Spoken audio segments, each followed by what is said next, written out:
Hoje, o Síntese esteve no espaço Psicovida, conversando com os psicólogos Ana Bloise e Guilherme Miguel sobre seu trabalho em grupo, a banalização e o autodiagnóstico do transtorno obsessivo-compulsivo, TOC. A entrevista você confere agora.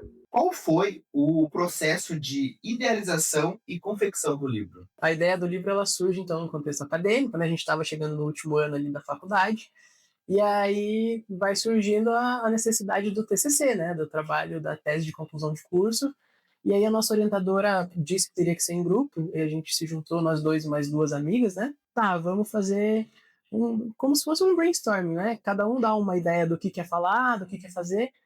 E há algum tempo atrás, um dos nossos professores tinha indicado um filme pra gente ver, né? Que é aquele Toque Toque, lembra? Uhum. Da Netflix, que é muito legal. Tem um psiquiatra, né? Um psiquiatra. Tem. E tem vários transtornos, né? No meio. Ele cuidaria de vários transtornos, e aí a ideia do filme se passa na sala de recepção desse médico, né? Eles estão aguardando para passar em uma consulta, e todos têm um tipo diferente de toque.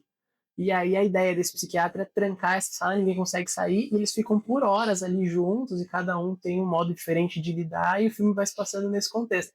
Então a gente estava muito engajado a falar sobre isso nesse momento, sabe?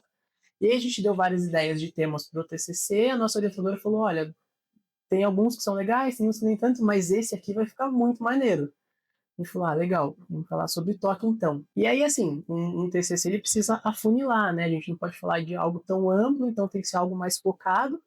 Então a gente pensou em falar sobre o toque, né, nesse foco, só que a gente queria englobar um fenômeno que vem acontecendo na sociedade há muito tempo, né?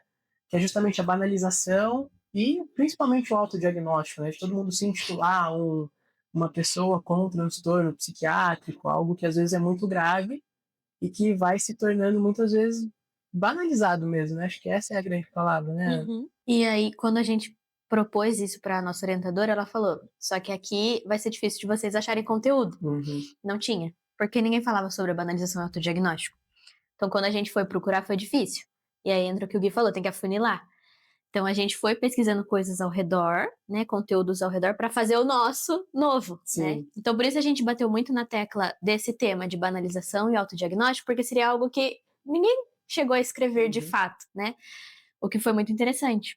E aí a nossa orientadora falou, se vocês fizerem, eu não lembro quantas páginas exatamente tinha que ter, mas vocês podem transformar em livro. Uhum. E aí a gente colocou isso na cabeça, tá bom? Então vamos fazer um TCC, vamos escrever muito, pra gente transformar num Tanto livro. que a nossa ideia, como eu te falei, como a gente teve que afunilar e falar do toque, a gente queria fazer uma sequência de vários livros, né? Sim. Falando sobre a autodiagnóstica e a banalização de inúmeros Vários transtornos transtornos psicológicos, né? Uhum, que ainda será feito. A gente ainda tem essa ideia viva. Exatamente. Então, a abordagem do livro é muito mais para falar sobre a questão da saúde mental em si. Sim, era para ser um livro que tratasse justamente do modo como a sociedade tem visto a saúde mental hoje, e não tanto só para o cuidado com o toque. Mas Só que é o nosso, porque o nosso tema foi o toque, mas o foco é a banalização e autodiagnóstico.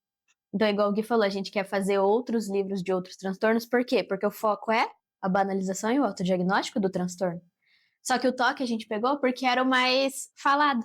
É muito comum você ouvir as pessoas falando, eu gosto disso organizado, eu tenho toque. Uhum. Eu não consigo não lavar a mão, eu tenho toque. Eu preciso juntar roupas pretas e brancas e eu cinzas. tenho toque. E não necessariamente as pessoas banalizam demais o toque em si. E se autodiagnosticam, né? E tá errado. Quando eu escuto várias pessoas no meu trabalho falando, eu tenho toque, eu já viro e falo, não tem. Não tem. Cara, inclusive a gente coloca no início do livro que o toque para a Organização Mundial da Saúde está entre os 10 maiores motivadores assim de incapacidade mesmo, né? A pessoa com toque, muitas vezes ela não consegue manter uma rotina de trabalho, ela não consegue fazer coisas que a gente costuma fazer no dia a dia, né? Sim. Porque elas precisam realmente tá sempre verificar, realizar essas obsessões, são comportamentos compulsivos que impedem que ela conviva de uma forma saudável. Né? Então, como ele é altamente incapacitante, tá certinho, essa é a palavra mesmo. Como ele é altamente incapacitante, a gente quis focar também. Sim. Porque quem tem o transtorno de fato, de verdade tem, se sente diminuído por quem fala, né? Que E quem aí outra pessoa fala que tem e não tem, mas poxa, e quem realmente tem, que sente aquilo sabe, atrapalhando a vida dela, porque a pessoa com que tem o toque de dúvida e verificação, ela não sai uma vez e tranca a porta e volta. Ela vai inúmeras, inúmeras, inúmeras vezes verificando aquela porta. Isso atrasa completamente a vida dela. E quem não tem o toque e fala que tem, não faz isso. Uhum. E aí a gente cai naquele campo que todo mundo fala assim, mas é frescura. Uhum. Pô, você não precisa ir lá para ver a porta, mas para a pessoa ela precisa. Ela precisa verificar. Porque porque são os pensamentos repetitivos, né? E os comportamentos compulsivos.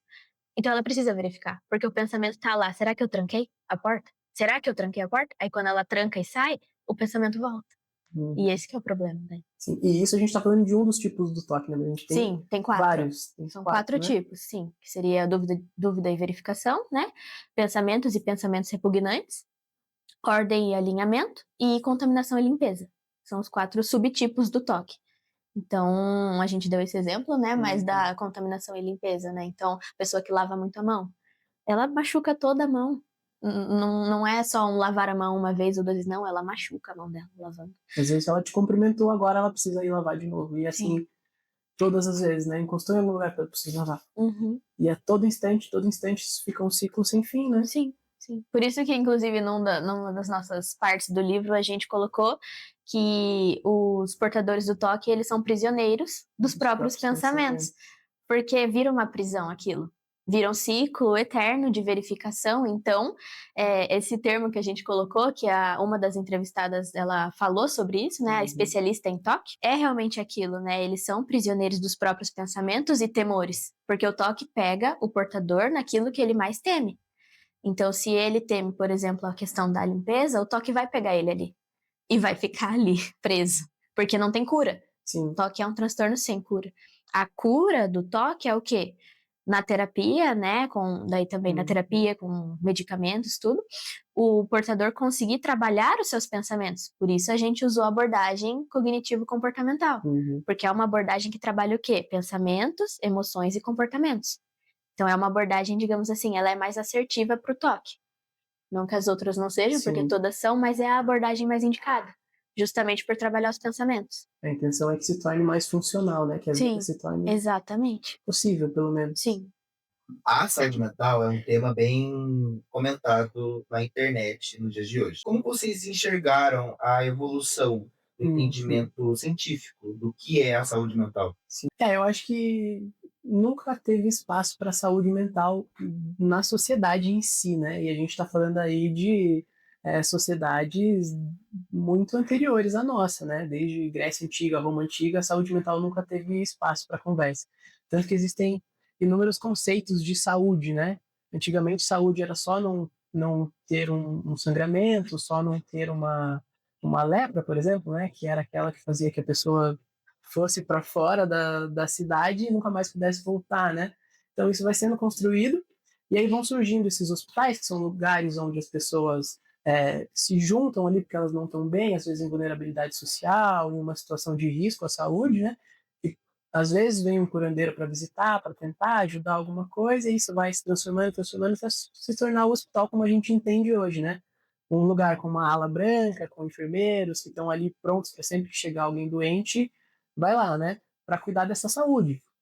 Só que aí, conforme a sociedade vai se desenvolvendo, a gente perde a nossa figura central, que era Deus, né? Que tudo que a gente fazia era por uma causa divina. Então a pessoa ficava doente porque Deus quis, né? E aí quando tem essa descentralização da figura religiosa, o ser humano ele se vê então sem uma figura de um porquê, né? De um sentido, né?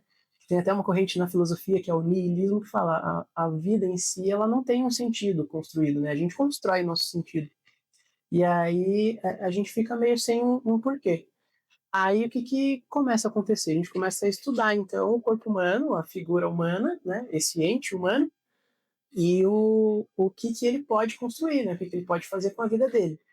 Aí, a partir disso, começam essas conversas, então, sobre a saúde mental. Existe uma parte no corpo humano que ela é capaz de pensar, né? Que é aquilo que o Descartes chega. Ele falava que a gente tinha um fluido no corpo que ele ia por todas as partes do corpo e que chegava a uma central, né? Uma central racional, que era essa figura da razão. E, às vezes, a gente começa a perceber, então, conforme esse período vai passando, né? Do iluminismo ali, de que tem vezes que a razão está adoecida, né? Que essa razão ela não está normal. Aí começam então as situações de normal, de anormal, começam testes psicológicos que vão medir a inteligência, querendo dizer que um ser humano é mais inteligente que o outro, né? Mais saudável mentalmente que o outro.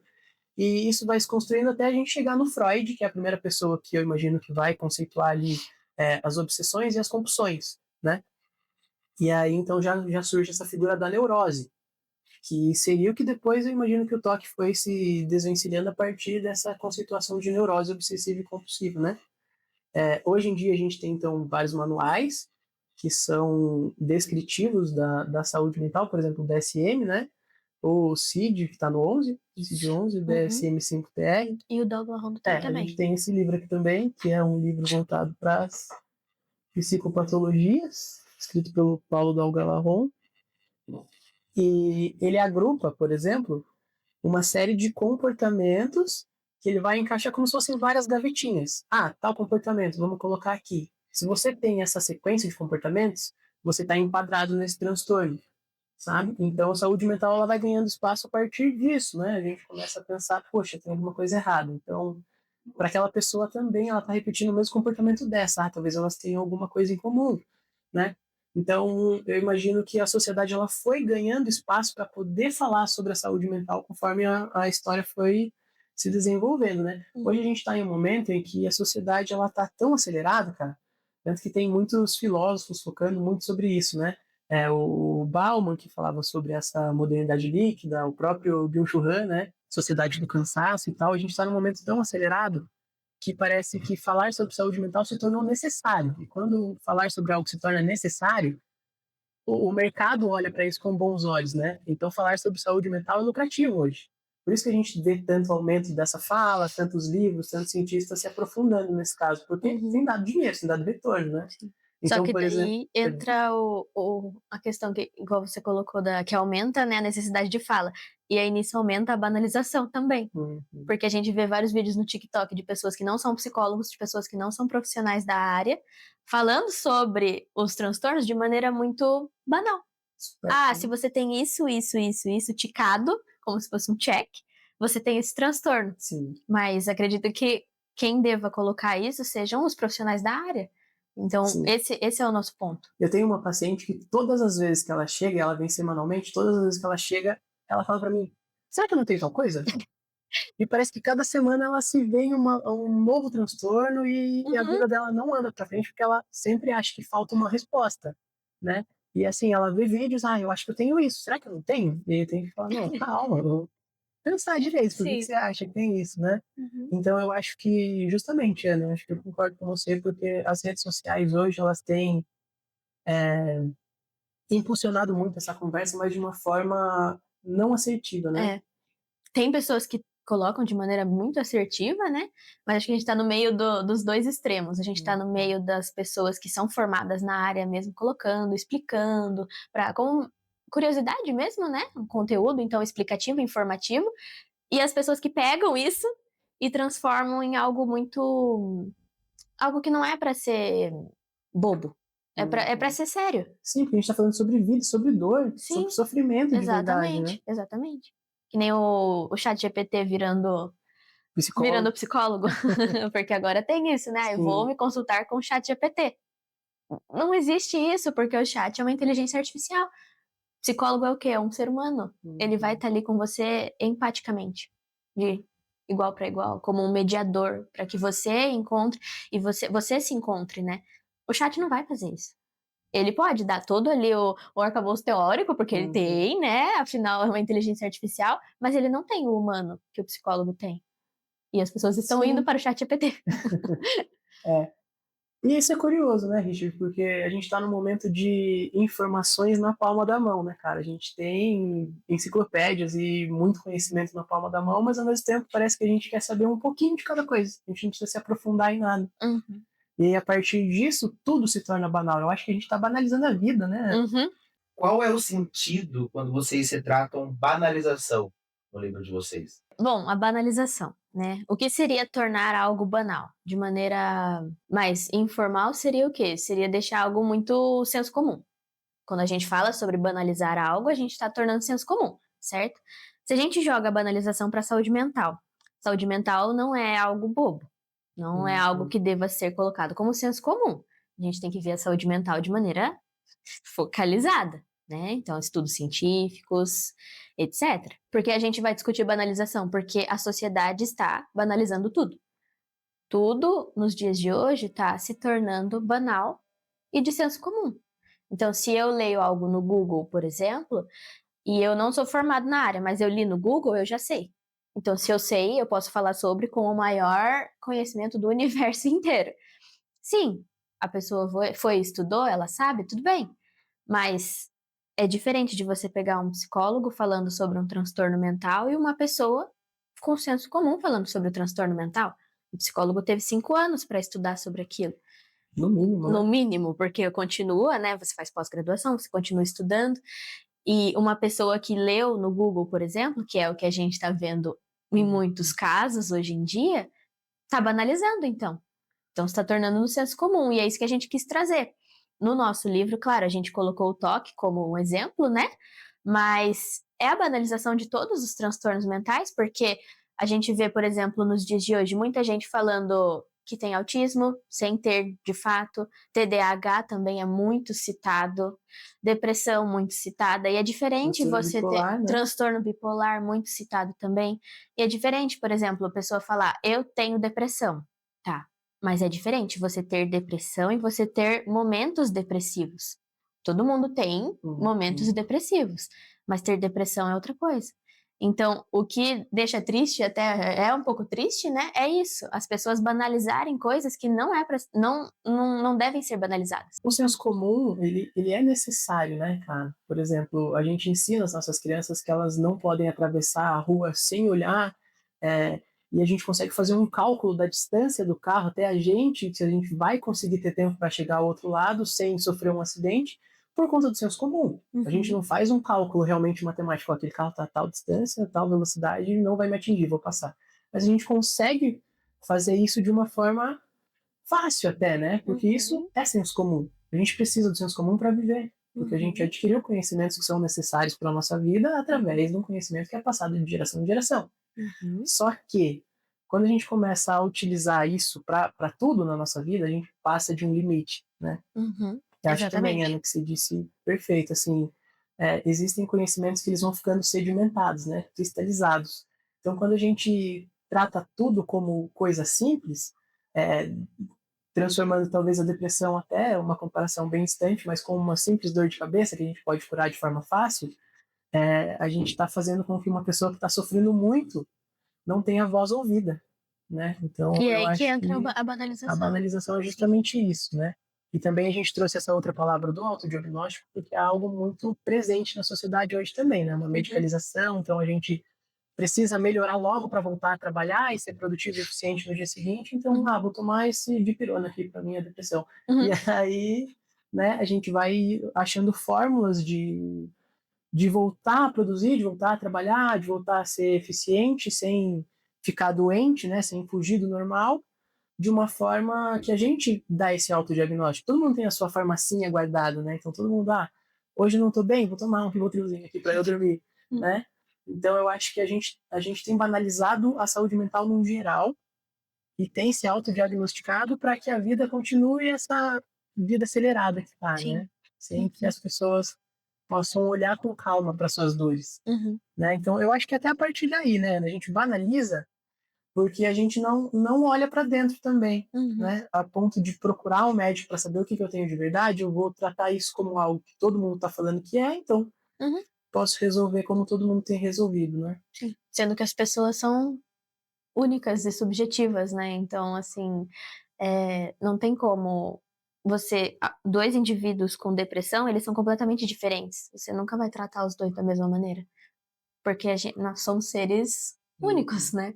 Então não tem como tratar da mesma maneira, mas é o que está acontecendo. Se funcionou para fulano, vai funcionar para mim também. Não necessariamente. Qual foi a metodologia do trabalho? Então, a metodologia, como a gente estava nesse contexto de TCC, de fim de curso, a gente precisava optar por um estudo quantitativo ou qualitativo, né? E a gente quis fazer um pouco mais qualitativo, porque o quantitativo envolve cálculos, né, estatísticas e tudo mais, o qualitativo é mais voltado para esse aprofundamento, né? Então a gente preferiu utilizar um estudo qualitativo. Como a Ana disse, a gente tinha pouco material assim recente sobre banalização e autodiagnóstico. Então, a nossa pesquisa ela se constituiu muito em leituras muito aprofundadas mesmo, né, Ana? De tentar, às vezes, cruzar uma ideia de um autor com o outro para ver o que a gente conseguia nessa síntese, né? Então, a gente fez um estudo a partir da cognitivo-comportamental, mas a gente utilizou estudos da fenomenologia, da própria psicanálise, né? Para ir tentando encontrar esse enredo que a gente queria construir, né? Inclusive, uma das entrevistadas era a Fenô, né? Uma das entrevistadas, ela é psicanálise, né, também. Fenô ou... Não, um deles, eu não lembro. Eu acho que ele era cognitivo e a Keline era cognitivo também. Então, 2 da cognitivo comportamental e 1 da Fenô. Pra gente poder fazer o que o Gui falou de construir, né? Porque, embora a nossa abordagem escolhida tenha sido a cognitivo comportamental, pra gente conseguir daí lidar com o toque em si, né? Tem alguns tópicos que a gente fala bastante sobre a fenomenologia por causa da questão do ser único, né? Do sujeito, né? Do ser aí, e daí a questão da fenomenologia, que é a abordagem do Gui. Mas foram entrevistados que ajudaram muito a gente a compor o nosso trabalho. Porque como não tinha muito conteúdo bibliográfico já pronto e recente sobre, eles contribuíram muito pra gente construir um novo... olhar, né? Um novo olhar, exatamente. A gente conseguiu um horizonte muito próximo do que a gente tinha almejado no início. Sim. Só que completamente reconstruído a partir da visão desses entrevistados mesmo, né? Sim. Então a gente acabou criando um conteúdo nosso, que a gente queria. Como 2 psicólogos que se debruçaram sobre o assunto da saúde mental, sobre a banalização e o autodiagnóstico, qual é a mensagem de vocês para os telespectadores? Eu acho que o que a gente quis escrever nesse livro é que talvez as pessoas tivessem mais consciência das próprias palavras, assim, né? Eu acho que o que a gente fala tem muito poder. Então, quando a gente... eu sei que às vezes é em brincadeira, às vezes nem é por maldade, mas a gente acaba falando coisas que ferem, né? E que às vezes invalidam uma dor, um sofrimento de alguém. Então, eu acho que a mensagem que eu diria era mais essa mesmo, de tomar cuidado com o que a gente fala, de às vezes ter um olhar mais cuidadoso, mais assertivo com quem está do nosso lado, para a gente não acabar passando de limites. Sim. Né? E principalmente que a gente oriente as pessoas a procurar um especialista. Tem pessoas que se dedicam a estudar essas dores mesmo, né? Então a gente não pode achar que uma pesquisa de 1 minuto vai dar essa diretriz do que fazer, né? E nem um remédio qualquer, que a gente não se automedique, que a gente não dê diagnósticos para a gente mesmo. Eu sei que isso acaba acontecendo, porque a gente precisa de respostas rápidas, né? Mas no máximo que puder que a gente procure um profissional. Sim. Né?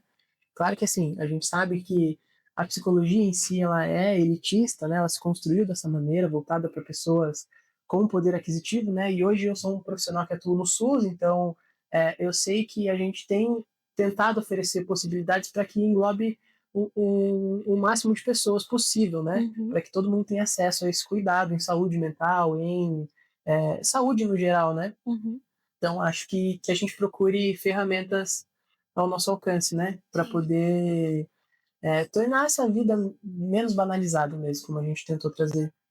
E eu vejo que, igual o Gui falou, um cuidado com o outro, mas um cuidado com você mesmo também.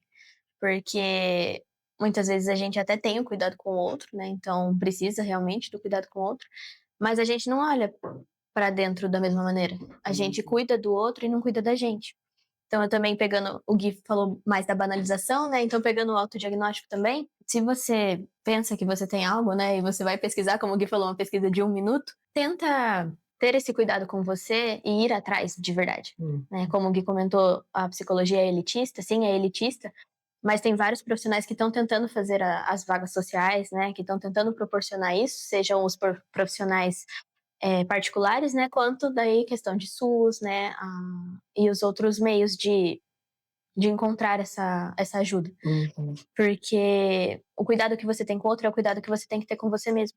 Para finalizar, o Rio, tinha pensado em trazer um trecho que a gente colocou na epígrafe do livro, né? Que é aquela partinha pequenininha que fica nas primeiras páginas do livro. Fechou. E a gente colocou a frase de um poeta brasileiro, né? O Fabrício Carpinejar.